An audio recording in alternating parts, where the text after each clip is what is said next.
Chopper Cargo. Tak. Kyonggidodan olib kelgan yuklarimiz.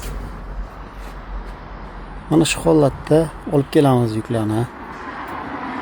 Mana shu holatda bular hammasi Kyonggido, Kangwon-do, Chungcheongnam-do provinsiyalardan yig'ib olib kelgan yuklarimiz. Buni upakovka qilishga ham kamiga 3 kishi 2 kun vaqtimiz ketadi. 3 kishini ishi 2 kun, 2,5 kun, 3 kungacha vaqt ketadi. Mana shu yukni upakovka qilib dokumentlarini to'g'rilashimizga. Xo'sh. Yuklariz mana shu holatda keladi. Shuning uchun iloji boricha, masalan, televizor beradigan odam bo'ladimi yoki boshqa narsa beradigan odam bo'ladimi? Iloji boricha bizga upakovka qilib berganlaring ma'qul, chunki kelguncha ham bunga o'xshagan narsa bo'lsa qirilishi mumkin. Shuning uchun bir narsalarga o'rab